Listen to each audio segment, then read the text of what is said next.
नमस्कार।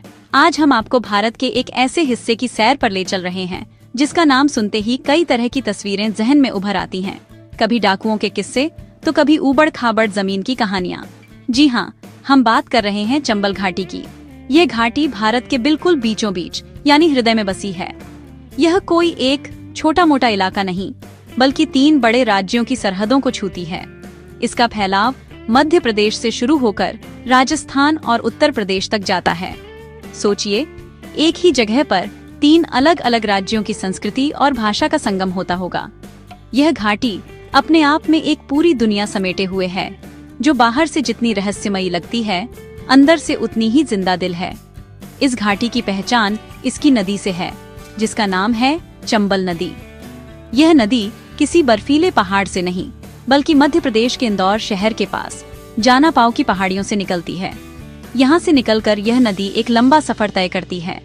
यह उत्तर दिशा की ओर बहती हुई राजस्थान में प्रवेश करती है, फिर मध्य प्रदेश और राजस्थान की सीमा बनाती हुई आगे बढ़ती है और अंत में उत्तर प्रदेश में यमुना नदी से जा मिलती है।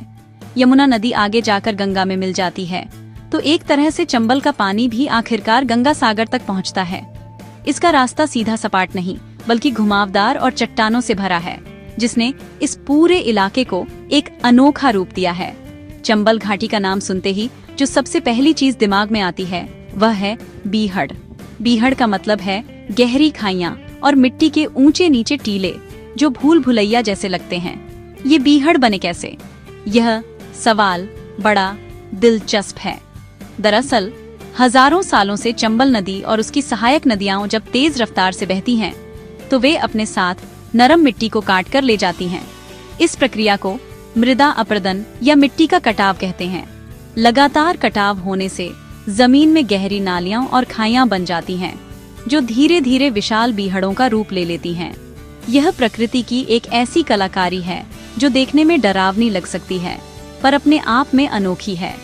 इस घाटी की मिट्टी ज्यादातर जलोढ़ है, यानी नदियों द्वारा बहाकर लाई गई मिट्टी, लेकिन लगातार कटाव ने इसे खेती के लिए चुनौतीपूर्ण बना दिया है। यहाँ आपको अरावली और विंध्य पर्वत श्रृंखलाओं के कुछ हिस्से भी देखने को मिलेंगे, जो इस इलाके को और भी रगेड यानी ऊबड़ खाबड़ बनाते हैं।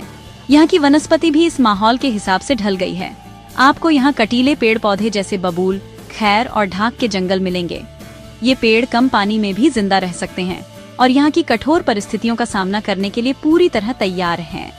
ये पूरा इलाका प्रकृति के संघर्ष और संतुलन की एक जीती जागती मिसाल है, जिसे समझना किसी पहेली को सुलझाने जैसा है। चंबल घाटी सिर्फ मिट्टी के टीलों और खाइयों का नाम नहीं है। यह कुदरत का एक ऐसा घर है जहां कई दुर्लभ जीव जंतु और पेड़ पौधे सुकून से रहते हैं। शायद आपको यह जानकर हैरानी हो कि भारत की सबसे साफ सुथरी नदियों में से एक चंबल नदी ही है। इसी साफ पानी की वजह से यहाँ ऐसे जलीय जीव मिलते हैं जो कहीं और आसानी से देखने को नहीं मिलते। इनमें सबसे मशहूर है घड़ियाल। लंबे और पतले मुंह वाला यह मगरमच्छ का भाई सिर्फ साफ पानी में ही रह सकता है। चंबल नदी घड़ियालों का सबसे बड़ा और सुरक्षित घर मानी जाती है। इसके अलावा यहाँ गंगा डॉल्फिन भी पाई जाती है, जो भारत का राष्ट्रीय जलीय जीव है। पानी के जीवों के साथ साथ यह घाटी पक्षियों के लिए भी किसी स्वर्ग से कम नहीं है। हर साल सर्दियों में हजारों मील दूर से प्रवासी पक्षी यहाँ आते हैं। साइबेरिया से आने वाले बार हेडेड गूज यानी राजहंस और यूरोप से आने वाले कई तरह के बत्तख और सारस यहाँ की झीलों और नदी के किनारों पर अपना डेरा डालते हैं। इन विदेशी मेहमानों के आने से पूरी घाटी चहचहा उठती है। यहाँ के स्थानीय पक्षियों में इंडियन स्किमर, सारस क्रेन और तरह तरह के किंगफिशर शामिल हैं। इन सभी जीवों को बचाने के लिए सरकार ने इस पूरे इलाके को राष्ट्रीय चंबल अभयारण्य घोषित किया है। यह अभयारण्य इन जीवों को एक सुरक्षित माहौल देता है, जहां वे बिना किसी डर के रह सकते हैं। अगर हम जमीन पर रहने वाले जानवरों की बात करें, तो यहाँ का जंगल भी बहुत समृद्ध है। बीहड़ों की भूल भुलैया में आपको नीलगाय, चिंकारा यानी एक प्रकार का हिरण, जंगली सुअर और सियार जैसे जानवर आसानी से दिख जाएंगे। कभी कभी लक्कड़ बग्घे और लोमड़ियाओं भी अपने शिकार की तलाश में घूमते नजर आते हैं। इन बीहड़ों की बनावट इन जानवरों को छिपने और रहने के लिए एक बेहतरीन जगह मुहैया कराती है। यहाँ के पेड़ पौधे भी इस माहौल के अनुकूल हैं। आपको यहाँ बेर, तेंदू, खैर और शीशम जैसे पेड़ मिलेंगे। इन पेड़ों की जड़ें मिट्टी को कसकर पकड़ती हैं, जिससे मिट्टी का कटाव कुछ हद तक कम होता है। इस अभयारण्य का महत्व केवल जानवरों को बचाने तक सीमित नहीं है, बल्कि यह इस पूरे क्षेत्र के पर्यावरण को संतुलित रखने में भी मदद करता है। जंगल हवा को साफ करते हैं, जमीन के नीचे पानी को सहेजते हैं और मिट्टी को बहने से रोकते हैं। चंबल का यह अभयारण्य हमें सिखाता है कि कैसे एक कठोर और चुनौतीपूर्ण दिखने वाली जगह भी जीवन से भरपूर हो सकती है। यह हमें प्रकृति का सम्मान करना सिखाता है, क्योंकि जब हम प्रकृति को बचाते हैं तो असल में हम अपने भविष्य को ही सुरक्षित कर रहे होते हैं। यह घाटी एक खुली किताब की तरह है, जिसके हर पन्ने पर जीवन का एक नया पाठ लिखा है। चंबल नदी सिर्फ जानवरों और पौधों के लिए ही नहीं, बल्कि इंसानों के लिए भी एक जीवन रेखा है। इस नदी के पानी में अपार शक्ति छिपी है, जिसका इस्तेमाल इंसानों ने अपनी जरूरतों को पूरा करने के लिए किया है। चंबल नदी पर कई बड़े बड़े बांध बनाए गए हैं, जो इस पूरे इलाके की तरक्की की कहानी कहते हैं। इनमें 3 बांध सबसे प्रमुख हैं।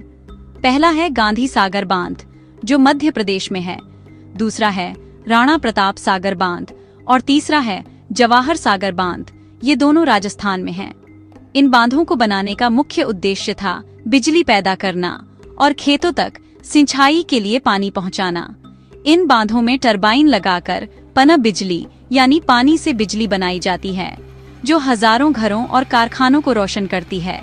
इन बांधों का एक और बहुत बड़ा फायदा है, ये बांध नदी के तेज बहाव को नियंत्रित करते हैं। जब बारिश के मौसम में नदी में बाढ़ आती है तो ये बांध अतिरिक्त पानी को अपने विशाल जलाशयों में जमा कर लेते हैं। इससे न केवल बाढ़ का खतरा कम होता है, बल्कि मिट्टी के कटाव पर भी कुछ हद तक रोक लगती है। बांधों से नहरें निकालकर पानी को दूर दराज के उन खेतों तक पहुंचाया जाता है, जहां पहले पानी की कमी के कारण खेती करना मुश्किल था। इस तरह जो जमीन कभी सूखी और बंजर हुआ करती थी, आज वहां भी हरियाली लहलहाती है। ये दिखाता है कि कैसे विज्ञान और इंजीनियरिंग की मदद से हम प्रकृति की चुनौतियों को अवसरों में बदल सकते हैं। चंबल घाटी की जमीन भले ही बीहड़ों के कारण मुश्किल हो, लेकिन जहां भी समतल जमीन और पानी उपलब्ध है, वहां के किसान जमकर मेहनत करते हैं। यहाँ की मुख्य फसलों में गेहूं, सरसों, चना और बाजरा शामिल हैं। सर्दियों के मौसम में जब आप इस इलाके से गुजरेंगे तो आपको दूर दूर तक सरसों के पीले फूलों के खेत ऐसे दिखेंगे जैसे किसी ने जमीन पर सोने की चादर बिछा दी हो। यहाँ के किसान पारंपरिक तरीकों के साथ साथ अब नई तकनीकों का भी इस्तेमाल कर रहे हैं, ताकि पैदावार बढ़ाई जा सके। सिंचाई की सुविधा होने से अब साल में 2 से 3 फसलें लेना भी संभव हो गया है, जिससे किसानों की आमदनी में सुधार हुआ है। खेती के अलावा यहाँ के स्थानीय जीवन में फलों का भी बड़ा महत्व है। यहाँ आपको बेर, अमरूद और आंवले के बाग भी मिल जाएंगे। ये फल न केवल स्थानीय लोगों के खान पान का हिस्सा है, बल्कि बाजारों में बेचकर वे कुछ अतिरिक्त कमाई भी कर लेते हैं।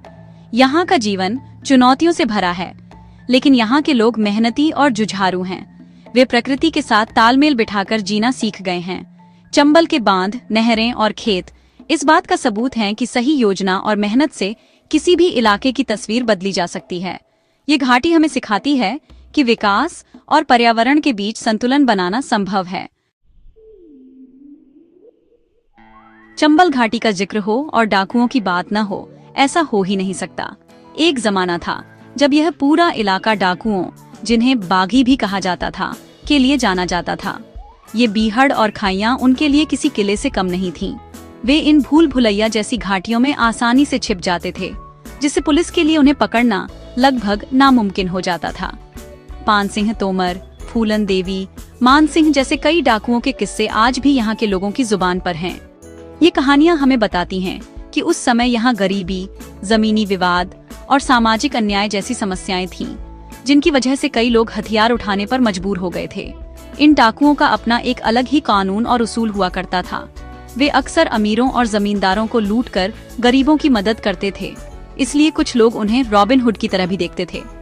हालांकि उनका रास्ता हिंसा और अपराध का था, जो किसी भी समाज के लिए सही नहीं है। समय के साथ सरकार और पुलिस के लगातार प्रयासों से धीरे धीरे इस इलाके से डाकुओं का खात्मा हो गया। कई डाकुओं ने आत्मसमर्पण कर दिया और मुख्य धारा में लौट आए। आज चंबल घाटी पूरी तरह से शांत और सुरक्षित है। डाकुओं का वह दौर अब इतिहास के पन्नों में सिमट कर रह गया है, जो हमें उस समय की सामाजिक और आर्थिक परिस्थितियों की याद दिलाता है। आज का चंबल अपनी पुरानी छवि से बहुत आगे निकल चुका है। अब ये घाटी अपनी प्राकृतिक सुंदरता, वन्यजीव अभयारण्य और ऐतिहासिक किलों के लिए जानी जा रही है। पर्यटक यहाँ घड़ियाल और डॉल्फिन देखने आते हैं, बीहड़ों में जीप सफारी का मजा लेते हैं और यहाँ के शांत वातावरण में सुकून पाते हैं।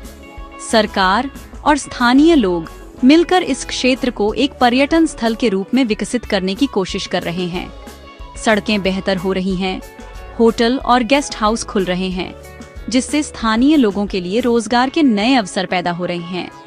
यह बदलाव इस बात का प्रतीक है कि कोई भी जगह हमेशा एक जैसी नहीं रहती। समय के साथ सब कुछ बदलता है। तो अगली बार जब आप चंबल का नाम सुने तो सिर्फ डाकुओं के बारे में मत सोचिएगा। याद कीजिएगा उस साफ सुथरी नदी को जिसमें घड़ियाल तैरते हैं। याद कीजिएगा उन बीहड़ों को जो प्रकृति की एक अद्भुत कलाकृति है। याद कीजिएगा उन मेहनती किसानों को जो कठोर जमीन पर सोना उगाते हैं। और याद कीजिएगा उस बदलते हुए चंबल को जो अपने डरावने अतीत को पीछे छोड़कर एक सुनहरे भविष्य की ओर बढ़ रहा है। चंबल की कहानी हमें सिखाती है कि हर जगह की अपनी एक पहचान होती है, जो उसके भूगोल, इतिहास और लोगों से मिलकर बनती है। ये घाटी आज भी अपने सीने में कई रहस्य और कहानियां समेटे हुए है, जो खोजे जाने का इंतजार कर रही हैं।